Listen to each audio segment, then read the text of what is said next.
The Allen Lund Company appreciates all of the dedicated carriers it takes to move loads across the U.S. Stay safe.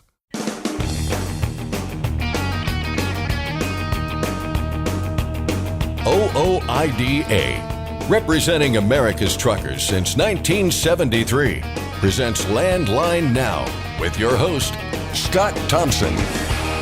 Welcome to the show. Thanks for joining us. Scott here, filling in for Mark today. We'll get a check on today's headlines here in just a moment, as we always do. Then after that, we'll catch up with two titans of the trucking industry. The list of people who have left their mark on the industry is long, but any list of names is sure to include radio legend Dave Nemo and OOIDA President Todd Spencer. The two met at last week's Mid-America Trucking Show for a reunion of sorts, and we had our microphones rolling for a conversation about what's changed in trucking over the past 50 years, what stayed the same, and what's in store for the future. So stick around for that, and then stick around a bit more for our weekly check on spot market conditions out there. Truckstop's Brent Hutto calls in with positive developments and details about one market in particular that's doing very well right now. So lots to get to on today's show. But first, the news with Ashley Blackford. Thanks, Scott. U.S. Transportation Secretary Sean Duffy was questioned today by senators during a U.S. Senate committee hearing on crafting the Surface Transportation Reauthorization Bill. Duffy was questioned on a variety of transportation issues throughout the country. Truck parking was mentioned by Senator Cynthia Lummis of Wyoming when she spoke about the previous administration's plan for building EV chargers. The EV mandates and the NEVI charger program and its related discretionary program budgeted $7.5 billion with really disappointing results, and it's leading to the suspension in February that occurred so it could be evaluated. So I want to look at that program and ask you to look at it with me.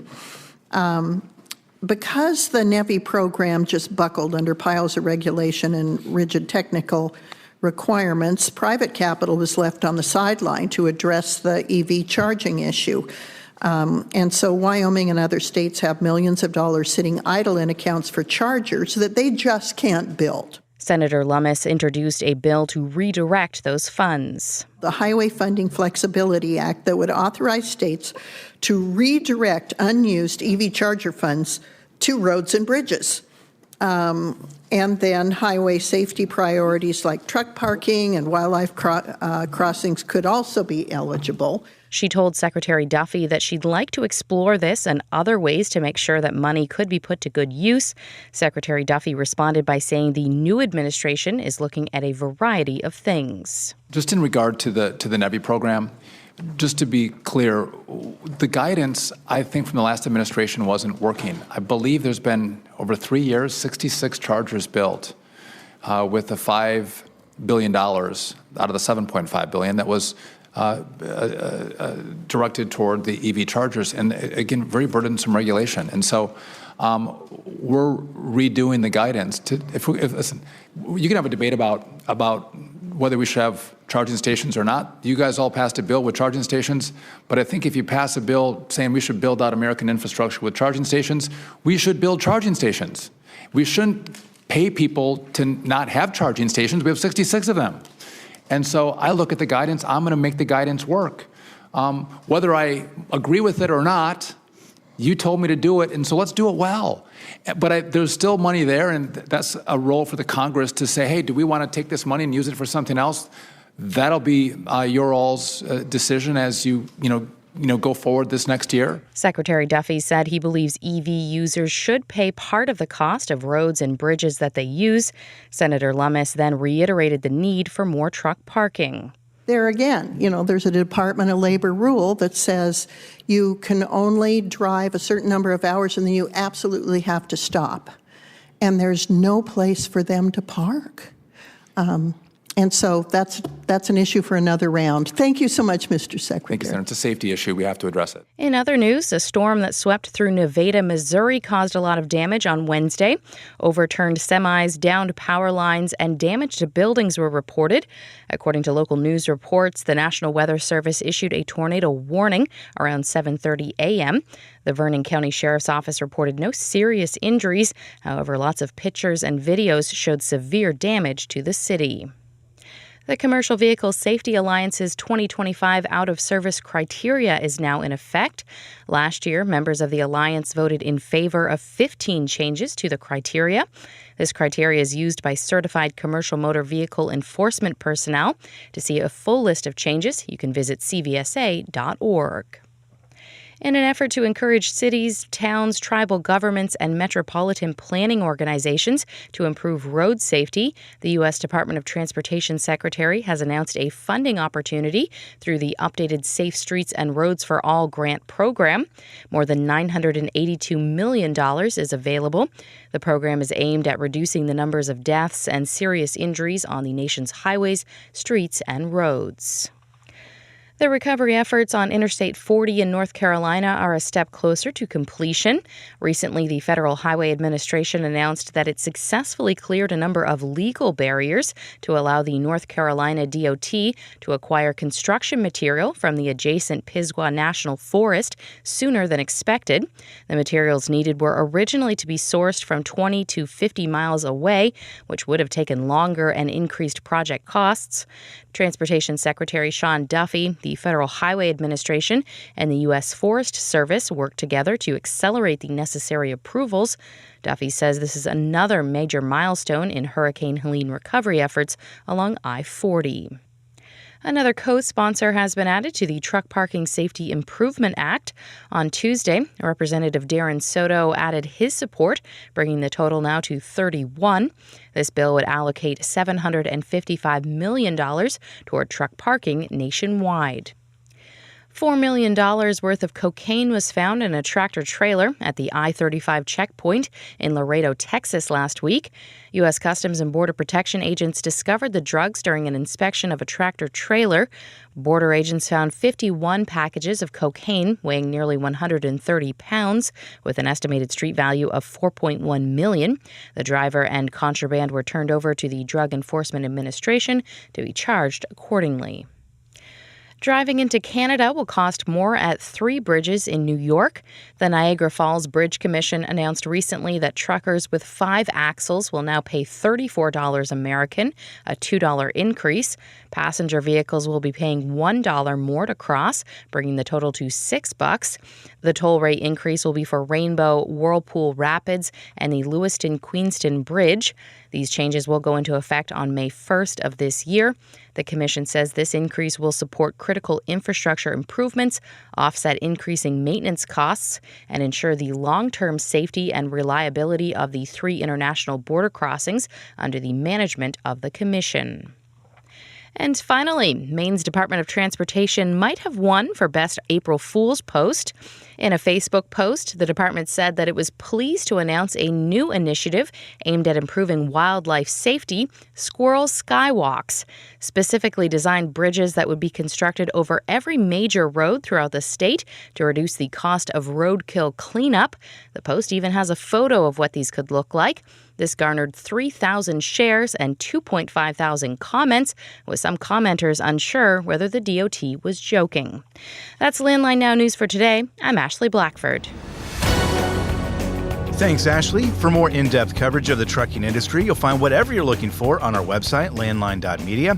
From reporting and opinion pieces to pretty much anything in between, find it all on landline.media. Marty Ellis is on the move with the OOIDA tour truck, the Spirit of the American Trucker. From Friday through Sunday, he'll be at the Petro in Glade Springs, Virginia. So stop in, say hi to Marty, and join OOIDA at a discount.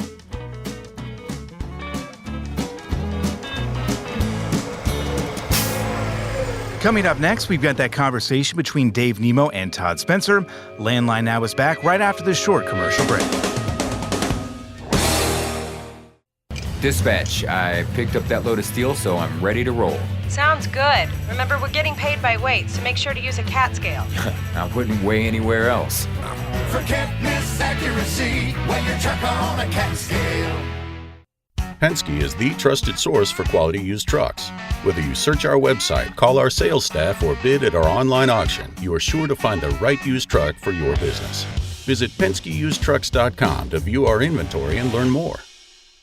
With rising costs affecting everyone, switching to a genuine Vibertech TVD viscous damper can help you avoid expensive repairs and downtime. Save money and keep your truck running smooth with Vibertech TVD. Recommended replacement at 500,000 miles or 15,000 hours. Landline Now, welcome back. The trucking industry is full of names you know. A list that rightfully includes Dave Nemo and Todd Spencer. Both have left their mark on the industry in their own ways. Nemo as a longtime radio personality, and Spencer for his work with the Owner-Operator Independent Drivers Association, some of which was spent as editor of Landline magazine, which is celebrating its 50th anniversary this year. Both men have been going to the Mid-America Trucking Show in Louisville, Kentucky for years, this year's event being no exception.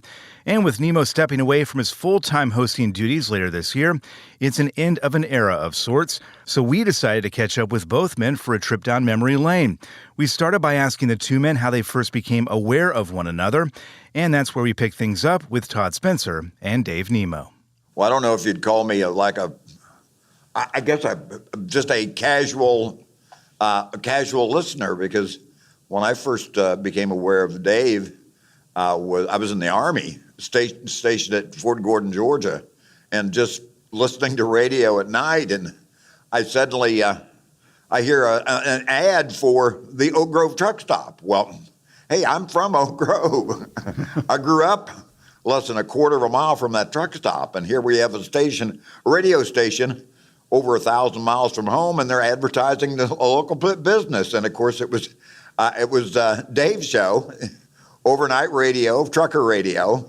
And again, I'm in the Army, but there's lots and lots of people listening to nighttime radio. And later on, after I left the military, I got into a truck, and hey, it just kind of seemed all natural, because living in the Midwest, it was easy to listen to the show. Mm-hmm. Yeah, wide open spaces. Absolutely. You couldn't hear us in Kansas City or St. Louis, but you sure could hear us along I-70 between those places because of the power of the station. But it's interesting that you were in the Army. I just got out of the Army when I went on with Charlie Douglas in '72. And so we have that in common. Oh, yeah. And with so many at that time, trucking has metamorphosized so much from the long haul, the Uncle Daddy phase of trucking, and everybody was on the road forever in 2 days. And then in the mid-'80s, things started to change when my theory, and I'm going to see what you think about this, Todd, when, the baby changing tables in the men's rooms that you see? Yeah. Those started appearing in men's rooms mid-'80s, maybe late 84 to 86.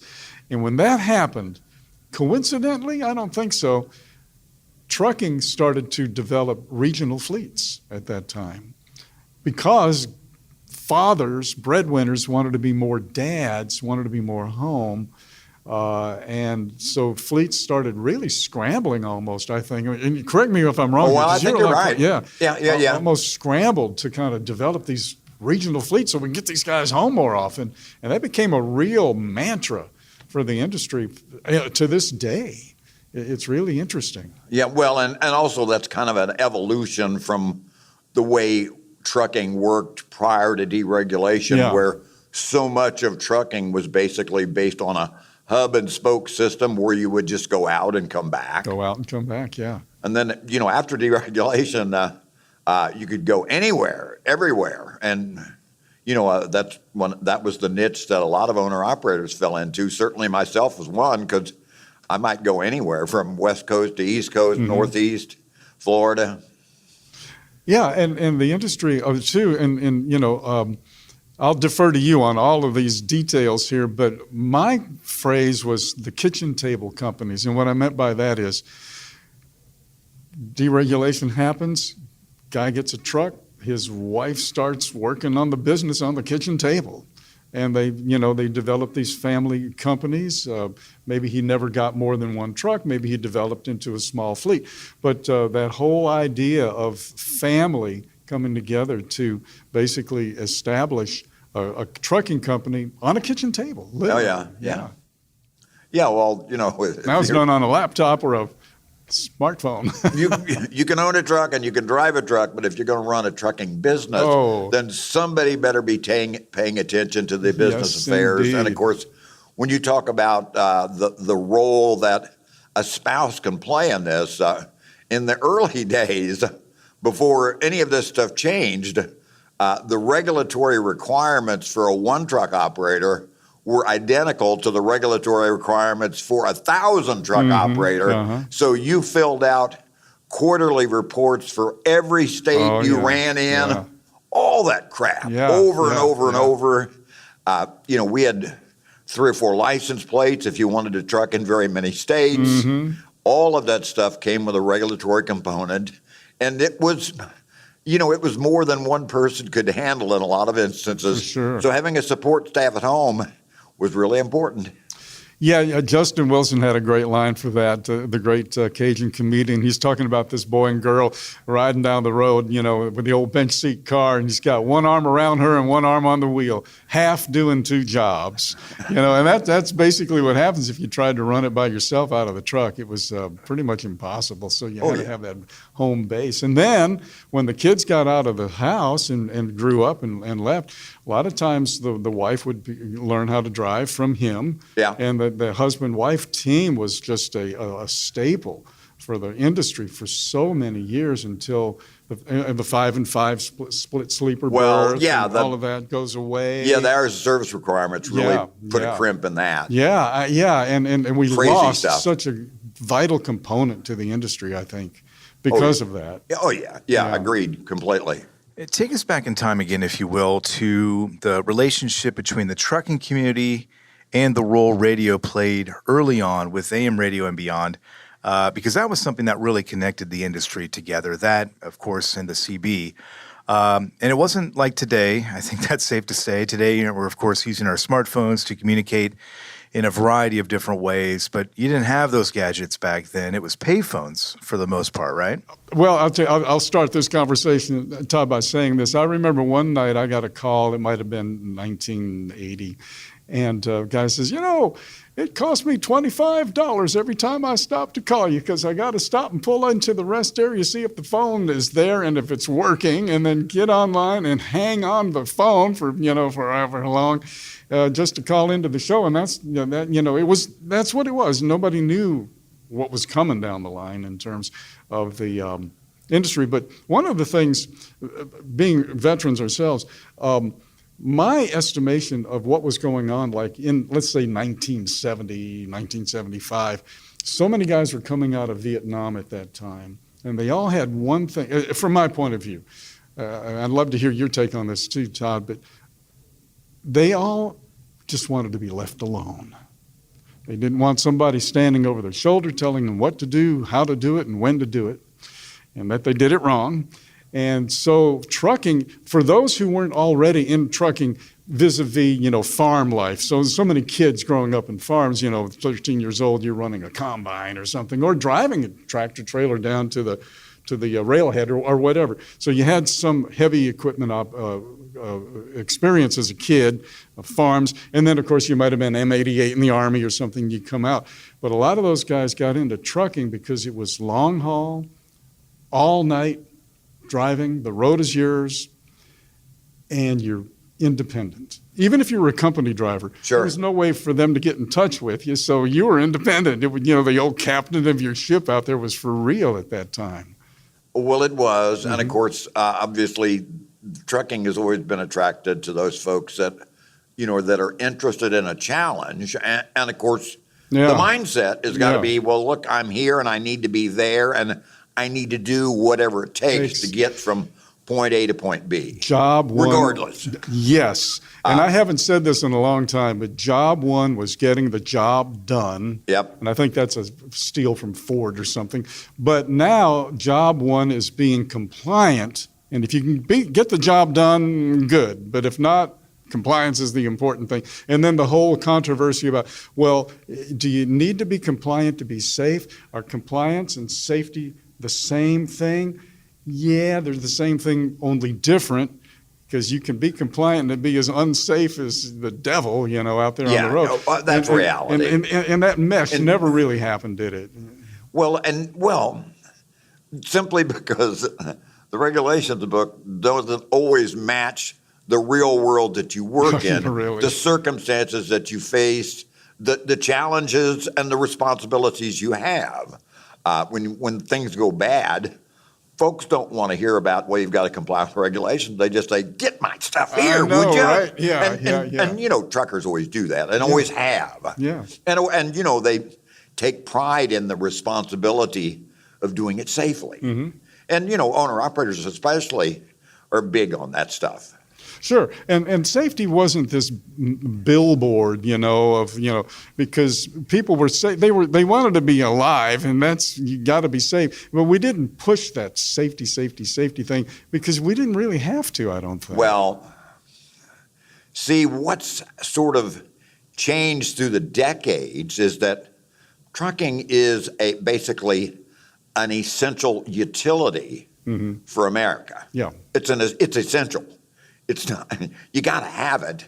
And so whatever these folks that make it possible, you have to make accommodations so they can.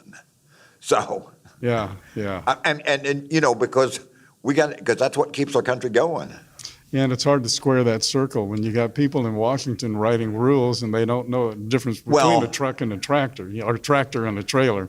But there's that. Well, the difference when FMCSA was created, it sort of got totally away from the concept or the reality, recognizing that everybody has to have trucks. Mm-hmm. So we have to create a system where they can function, where they can meet the needs.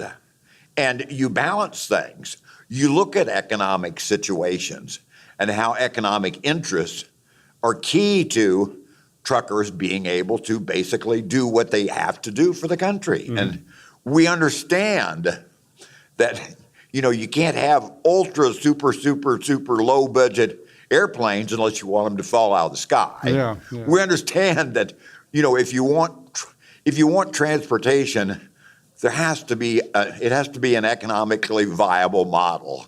And we kind of moved away from that a little bit too much in trucking. Yeah, I know, and it's. I don't think we've sorted that out yet, and now we have this new component. One of the things you mentioned a little bit earlier, kind of made me think about AI. It can only learn from what it's already done. It can't foresee what's going to happen next like a human can, and I think that we're going to see a breakdown. I think we're going to see a resurgence in human control in trucks once people realize that computers can't do everything. Sure. They can learn something and do that, but they can't learn something and adjust and modify that like we can. And Yeah, and I hope we don't learn those things the hard way, all of them anyway. Yeah, is there any other way? Has there ever been any other way, though?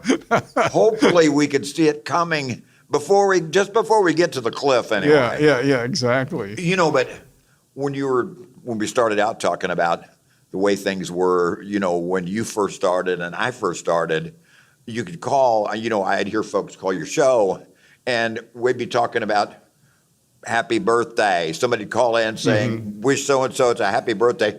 And it was kind of like the radio audience would sort of be one big extended family. Yeah. Where exactly. Folks knew each other, not intimately, but by name, by just simply shared experiences. Yeah. And it was pretty cool stuff. Stick around. We've got some more cool stuff coming up right after the break, where our conversation with Dave Nemo and Todd Spencer from Mats continues right here on Landline Now. At Truckstop, we built a better load board for carriers like you. Sign up today and access over 600,000 loads on the most trusted online load board. Learn why the best in the business rely on Truckstop to make more money and start driving your profit today. Are you tired of the IRS following you around like a dark cloud? Call 888-557-4020 and get your life back. Firestone's FD694 drive tire for long haul and regional applications now delivers 126,000 more removal miles than the Yokohama TY517 MC2. Contact your Firestone commercial dealer to learn more. Welcome back to Landline Now. When we left you, we were listening in on a conversation between radio legend Dave Nemo and OOIDA President Todd Spencer, reunited at Matt's for what was Nemo's last in his current radio role. But as he'll tell you, it's not goodbye. Nemo plans to be at future Matt's shows, which are like big family reunions at times, a celebration of the trucking community. And that really meant something when Nemo got started, which lined up with the Vietnam War. Well, when we kind of went down that path a little earlier, I said, well, when all these guys coming out of Vietnam about 50 so years ago, they just wanted to be left alone. They wanted to be left alone by the guy with his hand on the shoulder, not by the other drivers. Oh, yeah. But trucking is one of the most social social worlds I've ever seen in my life, and now we have, all of the social media and everything. Yeah. And boy, listen, I remember going back to I think it was the late 80s when the Tough Book first came out, the portable computer. And I remember a top trucking executive said to me, well, no truck driver's ever going to trade his lunchbox for a laptop computer. 2 weeks later, if you didn't have modems on the booths in your Truckstop restaurant, you didn't have any business, Drivers latched onto that form of communication immediately and still do. And we have so many influencers now. In fact, Jimmy Mack and Lindsay just had on folks from Matt's here who are trucking influencers, and they're all very young people. They're all into that world. It's the next gen coming up, But I think, given all of the bells and whistles of social media and electronic communications and everything, when you strip that away, the people, young and old, are still the same people they were back in the mid-'70s. Yeah, and it's interesting because I must say trucking would be one of the professions back then that you could have friends all over the country. Oh, yeah, and see them once a year in Louisville. Yep. And good friendships. Yeah, exactly. Maybe people you've met, maybe people that you went to visit when you went in their area, but maybe not. But they were friends just the same. They were real friendships. And we'll do anything for you, too. Yeah. Oh, yeah. Yeah. And I'm not so sure that, we theoretically have lots of friends in social media, but most of them aren't really friends. Yeah. They're acquaintances or, something, but they're not really friends in the way that most of us want to have friends. Yeah, well, this is true. Yeah. But I think that's a blanket thing for the society too. Oh, sure. Because we and I'm guilty of this. You're probably guilty. We always think of trucking as being a separate entity in our culture, but we're not. We're in the culture. We're part of it, and we have the same concerns. Going back to the mid-'80s, guys on the road wanted to be home more often. That was unheard of when I got into trucking. When you got into trucking, nobody ever, when was the first time you ever heard of a driver say, man, I wish I could get home more? The reason he was on the road many times was because he didn't want to be home, and that's another story too. But, that the old wildcatters and things like that, if you remember that term. There's two sides of that issue, and I've been on both of them. I've always wanted the easy, predictable run where I'd get a lot of home time, and that stuff was there. It just didn't pay much. Yeah. And to a lot of guys, it was boring. Well, too. Yeah, and it can get like that. Yeah. It all depends on what you're interested in. But exactly. If you wanted to make the better money, basically you needed to go where the better money was, and oftentimes that wasn't on that easy route. That's for sure. That's for sure. You know, you've touched on community a few times now. I'm wondering if you could tie that back to where we are now, to Matt's and the growth you've seen here over the years, where it's really now kind of like a big party or really a family reunion now. How many drivers do you know that take their vacation to come to Matt's? Oh, quite a few. Yeah, exactly. I mean, it's, you know. And why would you do that? Yeah. Because you don't need to see another truck. Yeah. Oh, yeah. You just need to see those drivers and those friends, yeah. And the pork chop sandwich, of course. Well, there's lots, there's always new things to see, too. So it's a good deal. Going back to the very beginning, we had asked you when you first heard Dave on the radio, and you mentioned that you felt a connection based on, his familiarity with where you were from. You also talked about people calling in. Did you ever call in to the show? Actually, I think I did one time.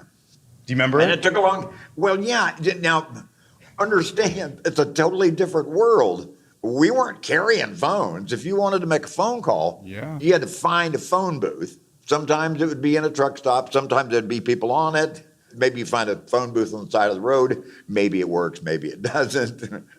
So yeah, it's not easy. And then, no aspect of, things were different then. If you wanted, when you were going to deliver, what I would always try to do, and I'm sure many others, is you stop in a big truck stop outside the city you're going to deliver to, and then you figure out where the location is, where you're going to go. Mm-hmm. Mm-hmm. So by looking at local maps and things like that, I mean, that's what it was.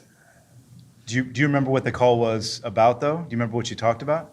Oh, shoot, it may have been highway conditions or something like that.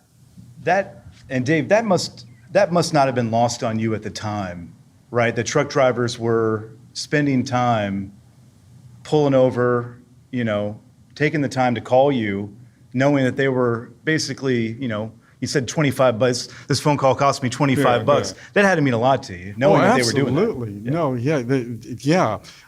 that meant everything. I want to tell you something real quick here. Charlie Douglas founded the genre called trucking radio, March of '71. Coincidentally, the same month and year that Paul Young started this show, Matt's, March of 1971. So that was a beginning here for trucking media, if you want to, because now we're in the media room. We're not in the press room anymore. Which is kind of a tell, I think. And so we were there, but he told me that there's a long story about how I wound up working with Charlie on the road gang playing country when I came back out of the Army. But what he told me was, look, he says, you don't know anything about trucking? That's fine. He says, just be yourself. If you try to pretend you know something, if you try to be somebody you're not, these guys out there are going to spot you a mile away. He says, and this is 1972. They've been cheated, lied to, and shortchanged every day of their lives out there on the road, and they'll spot a phony a mile away, and you won't make it. Just be yourself. So my job, I figured, and I was told this, and I didn't believe it, but now I understand that my job was just being me, and I think that's the connection, because everybody is themselves out in those trucks. And if I'm myself in that radio studio, then we are on a common plane and we can relate. A friendly voice in the middle of the night. Yeah. And a lot of people would call. In fact, it happened not too many years ago, but because as we get farther away, there are less and less people around who can say this. But I can't tell you how many guys have come up to me and said, my dad told me that he learned about my birth from you on the radio, and it's true. And then he's got kids, and now next time I see him, he's got kids driving trucks, So it's this generational connection that we've had through 5 decades. And that means something, half a century. You too, man, over half a century in this industry. That's a chunk of history that deserves to be looked at.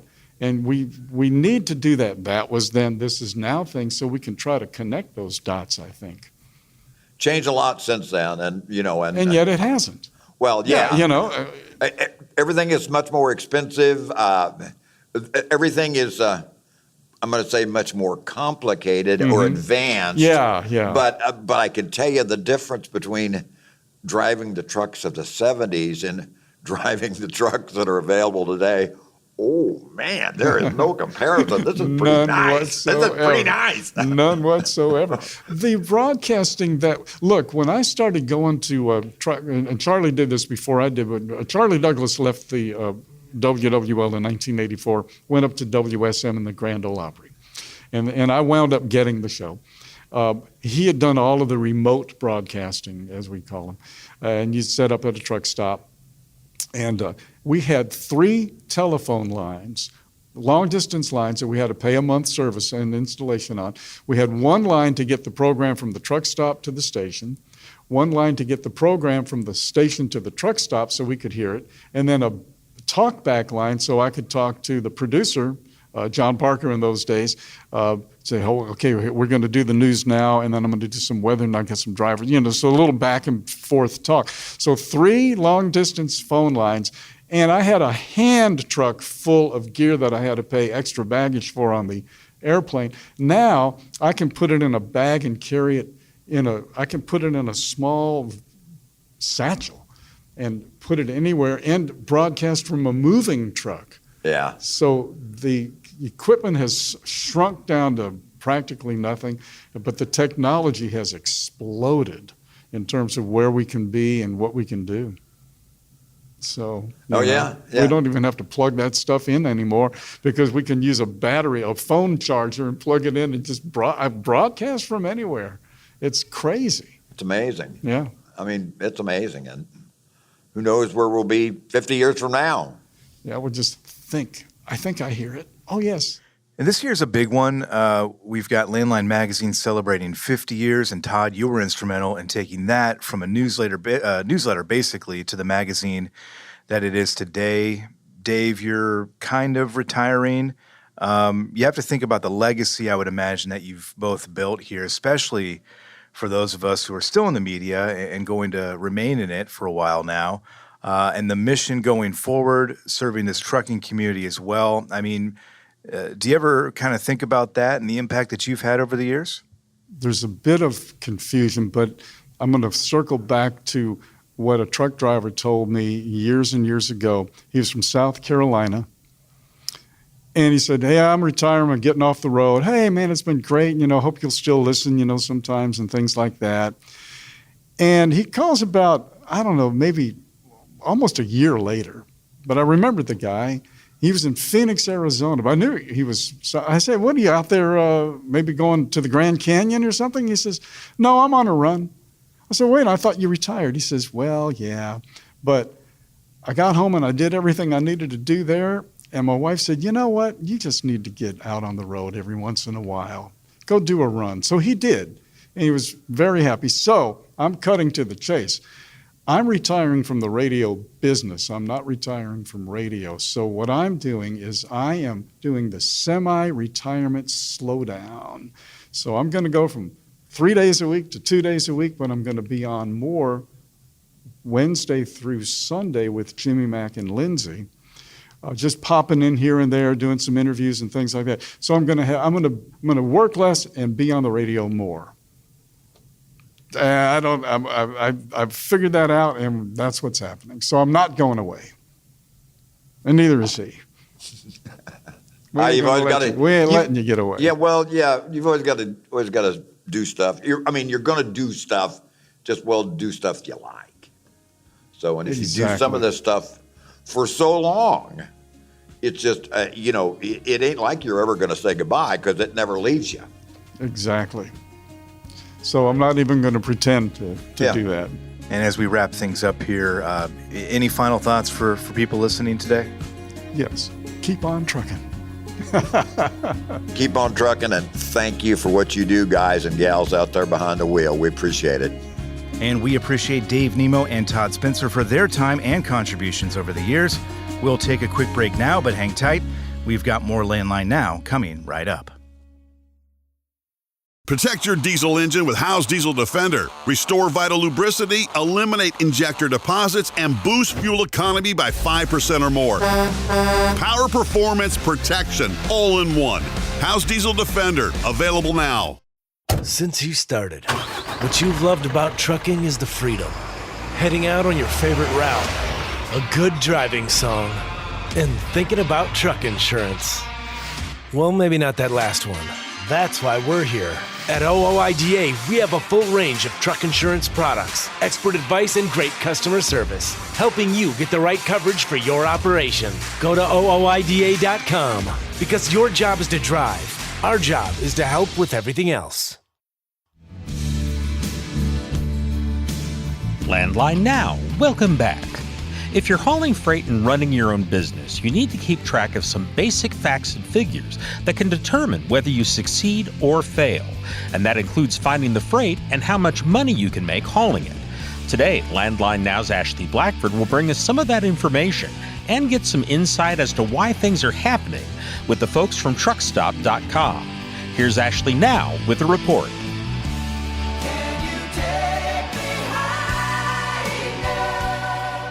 Thanks, Mark, and hello to Brent Hutto with Truckstop. How are you doing today, Brent?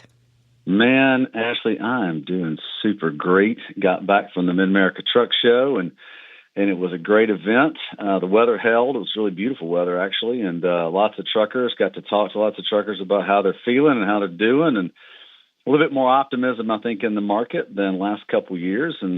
But you know, the typical trucker reaction to things, which is they just want to haul more freight. So it was really good. I enjoyed my time. Good. Now let's get into looking at the current market conditions. What are things looking like? My theme this year was, my song this week was High Enough by the Damn Yankees, which was kind of a super band back in the 90s. And those that know that band know the song High Enough. And I said high enough because, you know, rates are never high enough. Load volumes are never high enough in the spot marketplace because, you know, owner-operators want more and more choice. But the good thing, Ash, is this, that the pressure in the marketplace is really double what it normally is. It's about on the index, it's like a 55, but it's like almost 110, which means the marketplace is continuing to gain strength for owner-operators, which is a great thing. And the reason why I know this is that load posting volumes increased 10% week to week, and they were when you and I talked last week, they were already up like almost 17%. Now they're up 26% above the 5-year average of how much freight is available in the spot market for the owner-operator. So, look, I'm not saying it's perfect. I'm just saying these are really good indicators for of the optionality or the options on that you can take on freight and the rates. So, speaking of rates went up 5 cents, not 1 cent or 2 cents, but 5 cents from 242 to 247. And the big mover in the market has been flatbed over the last few weeks. It's gone up 18 cents, which is per mile. And this is with fuel, so it's always with fuel. But van increased 4 cents and refrigerated increased 2 cents. So all three major segments increased substantially enough to really move the needle a lot for owner-operators. And remember, these are just posted rates. These are posted rates. And so if you're an owner-operator, small fleet operator, please negotiate. Please negotiate. Know your numbers, man. Know the freight and the lanes that you're working in. Know your numbers so you can have a really good decision type conversation with the shipper or the broker that you're working with, because you can agree on numbers and not just like, I need this because I need this. Then you can come to things, you can come to outcomes that are a lot better. The other indicator actually is the outbound tender reject index, which is the contract market. How's it doing? Well, it's continued to stay above 5 for the last 26 straight weeks, and it went up again. It went up almost half of a point. And I know that sounds like, oh, half a point, what's the big deal? Well, when it moves up, it went up like 12% or 13%. So that's a really good thing. And it's year over year, it's like almost 50% above what it was last year about how much freight is being rejected and moved into the spot marketplace. So that's super good for owner-operators. So that's why I'm kind of optimistic, Ashley. Good. What are some of the top regions and lanes from last week? Yeah, great. So load availability increased all across the board. Every single one of them went up at least 8%. Well, at least 6%. South Central was 6%, and all the way up to West Coast, which was 15%. So across the board, you should have had more options on freight. Rates, same thing, went up between very little in the Mountain Central region, not even half of 1%, but anywhere from 2% to almost 2.5% across the country. So rates and load availability went up, and some of the lanes that were good to look at from last week. We talked about Texas. Texas still has a lot of play in this. On the van, it was Texas out of Dallas, out of Laredo, out of Houston, out of Chicago. So top 4 were Texas-based. And so you want to continue to look into, don't ever forget Texas. In the spot market, it's the largest amount of freight originates out of Texas. Houston and Dallas are super huge. So no matter whether you're hauling van, flatbed, or reefer, just look in those areas. But for flatbed, Kansas City, I think that's pretty close, near and dear to your heart. So El Paso, Houston, Dallas, same thing. And increases are pretty good, 30% down to about 15%. And on the refrigerated side, again, Dallas, El Paso, Houston, there was one Atlanta, then another Houston, and those went up pretty substantially, anywhere from 33 to 80%. So it's just important to know how to navigate the tools that you're going to use. So when you're on your load board, certainly hope it's Truckstop. When you're on your load board, know how to navigate the tools because freight moves really fast, and you can get the type of freight that you want that pays well enough. All right. What are some important industry points that owner-operators should be aware of? Yeah, the two that I brought up this week that really stuck out to me were both about the FMCSA. The first one was we got a new guy, it was a girl, now it's a guy, but a new guy again. In other words, there's been a lot of administrators in the FMCSA. The Trump administration nominated Derek Barson. He's got to go through the approval process of Florida to be the administrator of the Federal Motor Carrier Safety Administration. So there was a female in there. She was just a placeholder until they could get the person they wanted in there, which was Derek. And but he was very involved in Florida Trucking Association. He's well thought of as far as like in our industry, kind of. So let's just hope he's going to be the type of person that really is pro trucking. And certainly the Trump administration said that if you want a new regulation, you got to cut 10. So trucking, we like less regulation. So I'm excited to see what happens with Mr. Bars. And then the last thing is, and this is I thought this was unique. The FMCSA took a trucking company to court for lying to them, and not just like lying one time. Over a process of years, a carrier lied to them to get better than a conditional rating. So they wanted the approved rating basically, and they'd been lying to them and lying to them and lying to them. Well, they took them to court, and this person's going to serve 45 months for making false statements to the FMCSA. And I know, they don't do everything right there at the FMCSA, but they are the governing body. We do need to follow the rules, and that's important. And I just say that to all the owner-operators and small carriers out there because, ELD's changed the game. It's got oversight into every single minute that we move, which makes it hard. I know it makes it hard. But make sure that you're following the rules and communicating clearly and certainly openly and honestly with the FMCSA because man, it took them years to get to doing this. So just the idea, I just want to make sure I point that out to all owner operators because I want them on the road as much as possible. All right. We got about a minute left. And usually. A minute? Man, I was fast today. Yeah, you were. Always curious about fuel. How is that impacting the market? Yeah. Thank you so much for saying that. Fuel went up another penny week to week. It was 42 cents. And this is the fuel surcharge index. Okay. So we always say, every owner operator out there, if you don't know about the fuel surcharge index or you don't know exactly how to use it to your advantage, what you do is you look at what is the amount, the dollar amount that the government is saying that fuel is above what it normally is, and that way you can negotiate that in your contract. So this number is built actually into every single one of the fleet contracts. When they move contract freight, and a big carrier moves contract freight with a shipper, there's a variance in there that says if fuel goes up, I'll increase your price. If it goes down, then you got to renegotiate with me. So, but it's this sort of fail-safe where an owner-operator or any carrier cannot get hurt by fuel changing prices. So, but if you know that the spot market doesn't work that way, it's an all-in price. But if you know the fuel surcharge index, you can actually say, well, hey, it went up 3 cents. I need this much more to cover my fuel because most brokers don't think about that.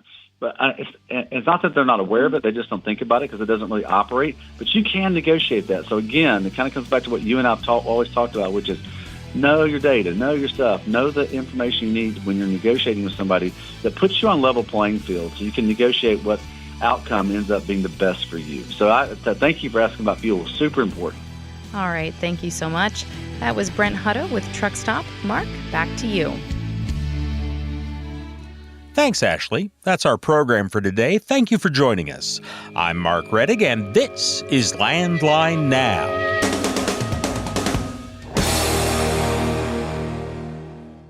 Thanks for listening. Be sure to like and subscribe. If you want more content, go to landline.media to get updated news, information, and archived editions of our show. Once again, that's landline.media. I'm a dad, a son, a husband, wife. I'm a writer, photographer. I farm. I'm a veteran. I love old cars, fishing, my kids, chrome, and I am a professional truck driver. And together we are OOIDA. OOIDA was founded by truckers to stand up and speak on behalf of truckers. We've done that by combining the individual voices of our members into a single, powerful voice. Protecting your interests, defending your rights. Join us! Make your voice heard. Join OOIDA, the Owner-Operator Independent Drivers Association. Call 1-800-444-5791 or visit OOIDA.com.